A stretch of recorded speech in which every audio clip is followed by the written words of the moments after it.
Greetings, fellow Ark players, and welcome back to another episode of the Dino Arkives. I'm Havoc with the HGC YouTube gaming channel, and before we get started today, I just wanted to give a huge shout out to my subscribers. I'm up to 45 subscribers now, and I know that doesn't sound like a lot compared to a lot of other YouTubers, but to me it means a lot, and I know who all of you are, and I just wanted to say thank you. I appreciate your viewership, and you give me the motivation to continue, so thanks again. So about this video, we're going to be talking about the Basilosaurus. We're going to go over where you can find them. We're going to go over what they're used for. We're going to talk about how to tame it and how to breed it, and then at the end I'm going to judge it on a scale of 10, 1 being not very useful to 10 being extremely useful compared to all the other dinos in Ark.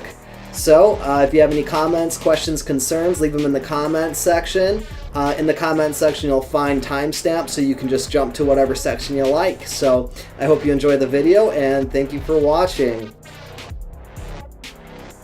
The Basilosaurus have spawn nodes on 3 out of the 5 available Ark maps: the Island, the Center, and Ragnarok. They are oftentimes found swimming in shallow waters not too far off the coast. So, full disclosure, the Basilosaurus is one of my favorite mounts in Ark. They kind of look like the golden retrievers of the ocean, but they're truly real juggernauts. The giant squid can't grab them, the jellyfish and electric eels can't shock them. They have a ton of health, and they can also output a good deal of damage. If you take the time to breed 2 high-level Basilosauruses, and believe me, it's going to take a lot of time to breed them, you'll end up with an extremely powerful mount. I personally use my bred Basil quite often for mass-killing giant squid for their black pearls, so that fact alone should indicate how powerful the Basilosaurus actually is. It's also a great primary mount for gathering other rare materials from aquatic creatures like the ammonite bile and biotoxin. As long as you're on a Basil, you're pretty much untouchable. Another thing to note is that the Basil offers insulation to its rider as long as you're in shallow water. Once you journey down into the depths of the ocean, the Basilosaurus will start taking a small amount of damage.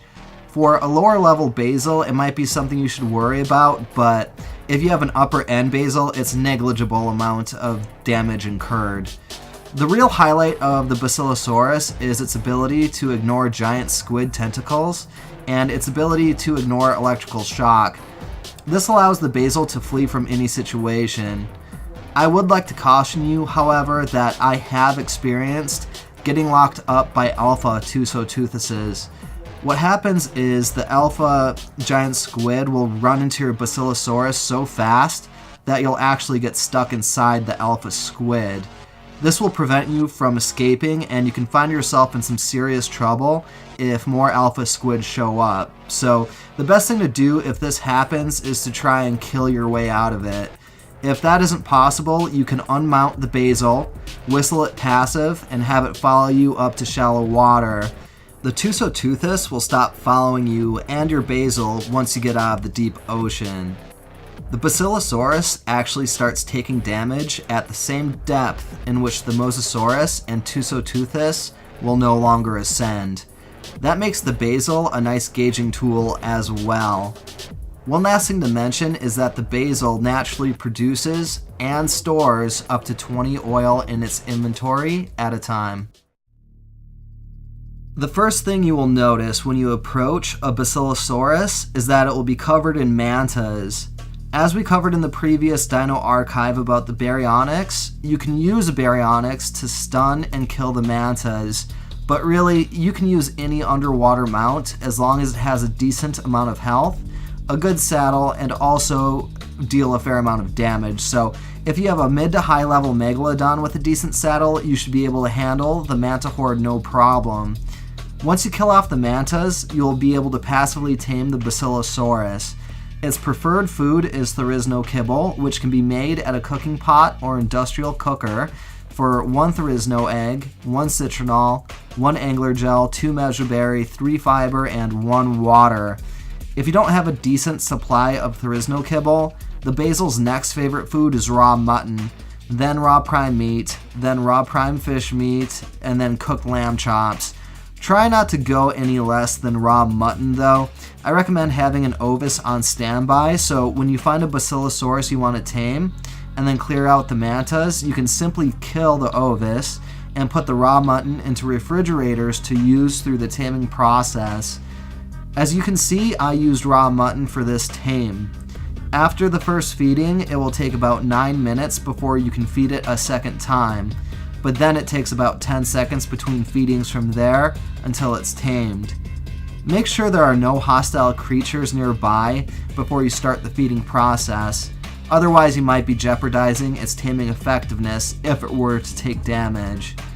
Once the Basilosaurus is tamed, you will need a saddle to ride it. The Basilosaurus saddle is unlocked at level 60 and can be made at the smithy for 250 fiber, 200 hide, and 55 metal ingots for a primitive saddle. Before you decide to breed the Basilosaurus, be aware that it will take some time. Actually, it's going to take a long time, so just be aware of that. To tame the Basil, put a male and female into a small room and enable them to wander. It will take about 3 minutes for the mating process to finish, and then the gestation process begins. There's nothing to do during the gestation process other than wait, so look at the female Basil's HUD and be sure to set an alarm for when the gestation process is to be completed. Once the gestation process is completed, a baby Basilosaurus will emerge. Go up to the baby and imprint on it, put food in its inventory, and disable wandering in its radial menu. Stick around for a while and continue to put stacks of meat into its inventory. Once you get a bunch of stacks of meat into its inventory, you can then leave it for a while and not worry about it. Look at the baby's HUD and notice the wants care timer. Set an alarm on your phone and return to the baby once the timer reaches 0. You'll get another chance to imprint on it and boost its stats even more. If you're lucky, it will simply want to cuddle or go for a walk. If you're unlucky, it will ask for a type of kibble that you don't have. If you don't have the type of kibble it's asking for, you will no longer get to imprint and increase its stats. If you do have the type of kibble that it wants, put it into the 0 slot of your tool belt and feed it to the growing Basil.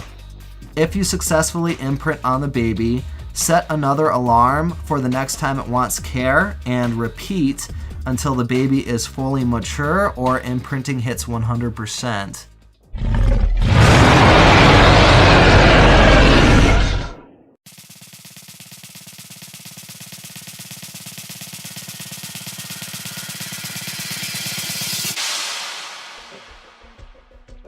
The Basilosaurus gets a well-deserved 9 out of 10 on the overall usefulness scale. Have you ever wondered how to get a lot of black pearls in a small amount of time?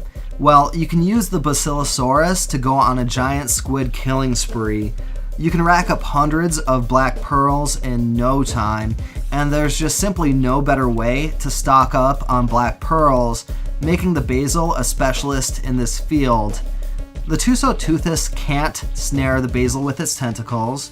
Electrical shock from jellyfish and eels have no effect. It has a lot of health and can deal a good amount of damage. The Basil also insulates the rider in shallow waters and produces up to 20 oil in its inventory. Also, it can be used as a gauge to show how far up Tusoteuthis or Mosasaurus will ascend before they retreat back down into deeper waters. The depth at which the Basil starts taking damage is the same depth the Mosa and squid will no longer ascend. I took away 1 point due to its naturally slower speed and the inability to build a platform saddle for it. But for everything else the Basil brings to the table, these 2 negative aspects are pretty minuscule. A bred Basilosaurus is actually pretty fast as well, but not as fast as a Mosasaurus or a Tusoteuthis. So, what do you think? Is 9 out of 10 a fair overall usefulness rating for the Basilosaurus? Please let me know in the comments section, and I hope you'll check out the next Dino Archive where we will be going over the Beelzebuffo.